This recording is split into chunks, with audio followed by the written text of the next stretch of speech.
ஏழாண்டு பணி செய்கிறோம் ஏனென்று கேட்க நாங்கள் இல்லை. சிறுபான்மை பள்ளியெல்லாம் பாதிக்கப்படுகிறது, ஆசிரியர்களுமே பாதிக்கப்படுகிறது. சிறுபான்மை பள்ளிகளுக்கு அடிக்காதே வயத்துல அடிக்காதே. வாழ்வில்லாம தனிக்கிறோம், வாழ முடியாம தனிக்கிறோம், அந்நியோடு நிற்கிறோம். அரசு எங்கள் மீது கவனம் செலுத்தணும். எங்கள் வாழ்வாதாரம் பாதிக்கப்படுது. 7 ஆண்டு ஊதியம் இல்லை. யாருக்கும் இப்படி ஒரு குறை இல்லை. தமிழ்நாடு தொடக்கப்பள்ளி ஆசிரியர் மன்றத்தின் ஒரு பொறுப்பாளர்களும் இங்கே பணி ஒப்புதலுக்காக காத்திருக்கிற சிறுபான்மை பள்ளியுடைய ஆசிரியர்களுமாக இங்கே திரண்டிருக்கிறோம். நாங்கள் 2017 முதல் இங்கே பணி நியமனம் செய்யப்பட்டு இதுவரை எங்களுக்கு ஊதியம் வழங்கப்படவில்லை, பணி நியமன ஒப்புதல் வழங்கப்படவில்லை. இங்கே திருநெல்வேலி, தென்காசி, தூத்துக்குடி மாவட்டங்களில் இருக்கிற சிறுபான்மை பள்ளிகளான டிடிடி பள்ளிகளும் ஆர்சி பள்ளிகளிலும் நாங்கள் முறையான நியமனத்தில் இங்கே ஆசிரியர்கள் நியமனம் செய்யப்பட்டிருக்கிறார்கள். உச்சநீதிமன்றம் தகுதி தேர்வு சிறுபான்மை பள்ளிகளுக்கு தேவையில்லை என்று சொல்லியிருக்கிறது. அதை ஃபாலோ பண்ணியே நம்முடைய உயர்நீதிமன்றம் உங்களும் சிறுபான்மை பள்ளிகளுக்கு டெட் தேர்ச்சி தேவையில்லை என்று சொல்லியிருக்கிறார்கள். எனவேதான் இதுங்க நிர்வாகமானது தகுதி தேர்வு தேர்ச்சி பெறவில்லை என்றாலும் பரவாயில்ல, சிறுபான்மை பள்ளி நியமித்திருக்கிறார்கள். 2017 முதல் நியமிக்கப்பட்டு இதுவரை நாங்கள் பணி செய்து கொண்டிருக்கிறோம். முறையான நியமனத்தில் பணி செய்யப்பட்டிருக்கிறார்கள். ஆனால் இவர்களுக்கு இதுவரை ஊதியம் வழங்கப்படவில்லை, முறையான பணி நியமன ஆணை வழங்கப்படவில்லை. உச்சநீதிமன்றம், உயர்நீதிமன்றம் இப்போது சமீபமாக ஆணை வழங்கியிருக்கிறது. இவர்களுக்கு உடனடியாக தன்னுடைய சம்பளம் வழங்க வேண்டும், பணி நியமன ஒப்புதலை வழங்க வேண்டும் என்று மதுரை உயர்நீதிமன்றம் ஆணை வழங்கியிருக்கிறது.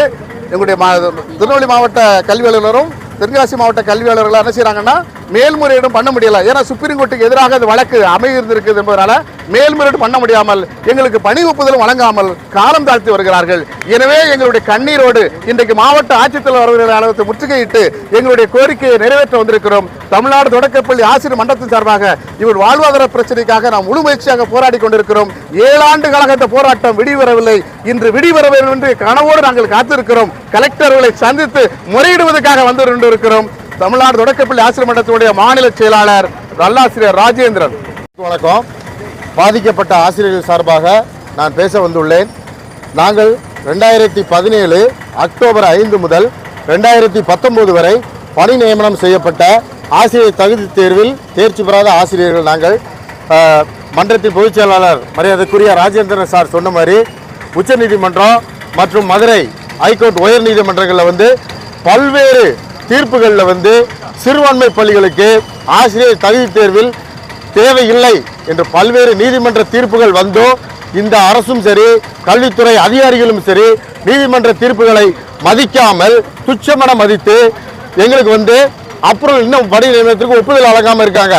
எங்க இருக்க எல்லார்ட்டையுமே நீதிமன்ற ஆணை இருக்கு. அப்படி இருந்தும் அவங்களுக்கு ஒப்புதல் கொடுக்கப்படவில்லை. கடந்த சில தினங்களுக்கு முன்பாக நான் செய்தித்தாள் வழியாக பார்த்தேன். இந்த கல்வித்துறை வந்து எங்களை போன்றவர்களின் வழக்கு செலவுகளுக்காக சுமார் 1100 கோடி ரூபாய் வீணாக செலவு செய்துள்ளார்கள்.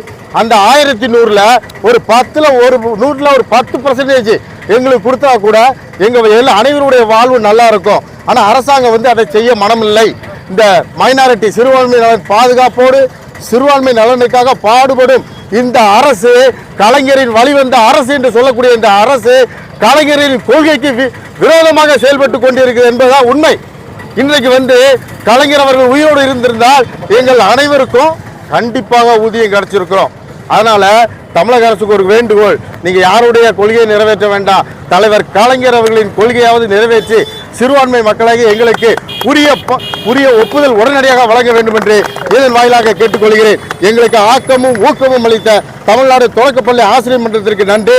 இந்த போராட்டம் இதோடு முடியாது, இனிமேல் மேலும் மேலும் வலுப்படும் என்பதை தமிழக அரசுக்கு எச்சரிக்கையாக தெரிவித்துக் கொள்கிறேன். நன்றி, வணக்கம்.